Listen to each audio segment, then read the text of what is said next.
I got so much motherfucking design on right now. Break it down, bring it back, make it clap. I got 3 old thoughts, new block, wear that thing. Bitches on my line, and you know. Halo, Assalamualaikum warahmatullahi wabarakatuh.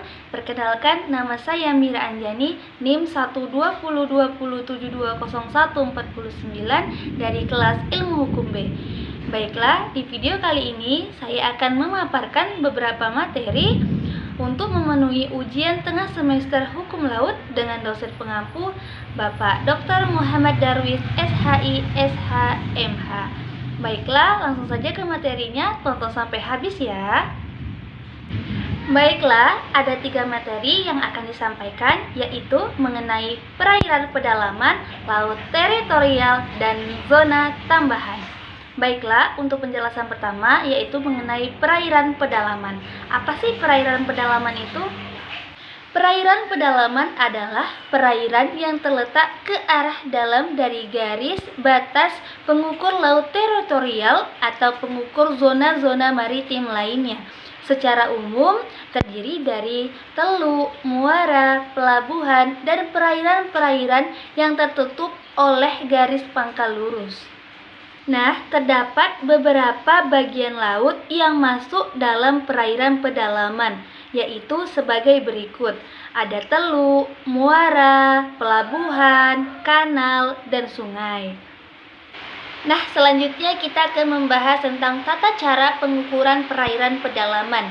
Perairan pedalaman adalah perairan yang ditutup dari garis dasar penutup teluk, muara, pelabuhan, dan garis-garis dasar yang menutup lekukan sampai 100 mil laut dengan maksimum sampai 102 mil laut. Nah, dengan kata lain, perairan pedalaman adalah bagian dari laut yang berada ke arah daratan dari garis dasar kepulauan. Perairan kepulauan adalah perairan yang ada dalam wilayah negara kepulauan atau antara pulau-pulau, disebut juga perairan Nusantara. Perairan kepulauan adalah suatu kesatuan wilayah kedaulatan negara bersama ruang udara di atasnya atau atas tanah serta di bawah tanah. Nah, selanjutnya kita akan membahas hak negara terhadap perairan pedalaman. Apa saja? Yang pertama, dengan memasuki pelabuhan negara asing, suatu kapal dikatakan telah meletakkan dirinya ke dalam yurisdiksi negara pantai tersebut. Yang kedua, dengan demikian, negara tersebut dapat menegakkan hukumnya terhadap kapal tersebut dan semua yang ada di kapal tersebut dengan kekebalan diplomatik yang akan timbul berkenaan dengan kapal perang. Yang ketiga, tentang prinsip, tetapi prinsip negara bendera, maka negara pantai hanya akan menegakkan hukumnya jika kepentingan nasionalnya terkena dampaknya. Selanjutnya kita akan membahas materi yang kedua, yaitu laut teritorial. Apa itu laut teritorial? Laut teritorial atau perairan teritorial adalah wilayah kedaulatan suatu negara pantai selain wilayah daratan dan perairan pedalamannya. Sedangkan bagi suatu negara kepulauan seperti Indonesia, Jepang, dan Filipina.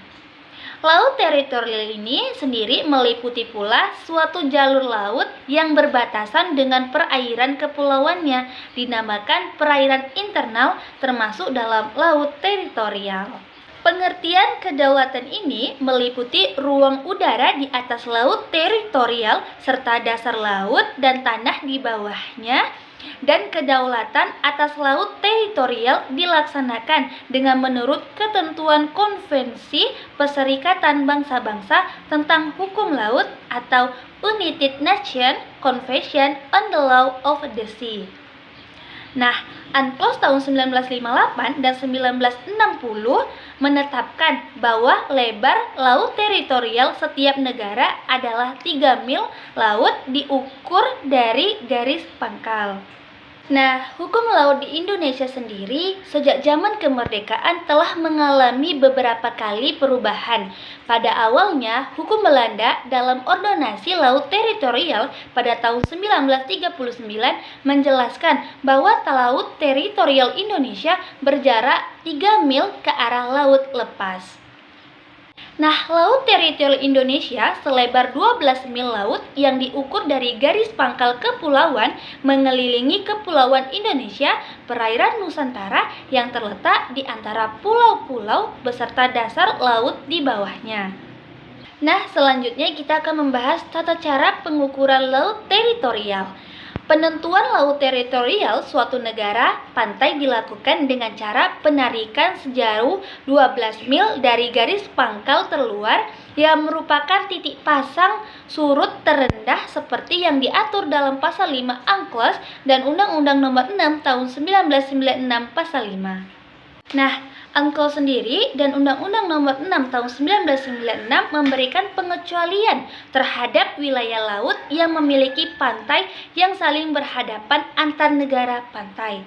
Nah, dalam Pasal 10 Undang-Undang Nomor 6 Tahun 1996 juga menyebutkan bahwa dalam hal pantai Indonesia yang letaknya berhadapan atau berdampingan dengan negara lain kecuali ada persetujuan yang sebaliknya. Adapun prinsip-prinsip pengukuran laut teritorial yaitu meliputi prinsip garis tengah, prinsip sama jarak, prinsip keadilan, dan yang terakhir prinsip kelanjutan alamiah. Nah, selanjutnya kita akan membahas materi ketiga yaitu tentang zona tambahan. Apa itu zona tambahan? Zona tambahan adalah suatu jalur perairan yang berdekatan dengan batas jalur maritim atau laut teritorial tidak termasuk kedaulatan negara dapat melaksanakan hak-hak pengawasan tertentu untuk mencegah pelanggaran peraturan perundang-undangan, saniter, bea cukai, fiskal, pajak, dan imigrasi di wilayah laut teritorialnya sepanjang 12 mil dari garis pangkal.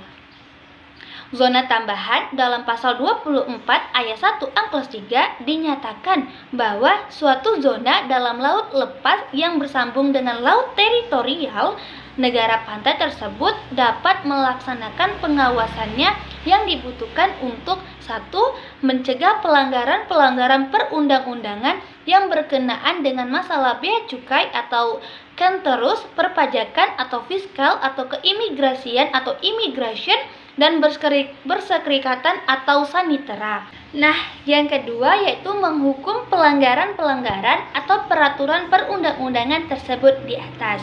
Nah, zona tambahan di Indonesia yaitu terdapat di Undang-Undang Nomor 43 Tahun 2008. Zona tambahan Indonesia adalah zona yang lebarnya tidak melebihi 24 mil laut yang diukur dari garis pangkal dari mana lebar laut teritorial diukur.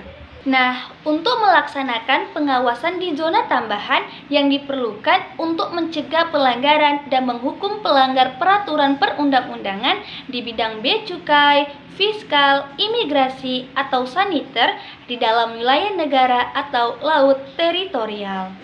Baiklah, sekian dari paparan materi yang saya sampaikan. Saya akhiri, wabillahi taufik walhidayah. Wassalamualaikum warahmatullahi wabarakatuh.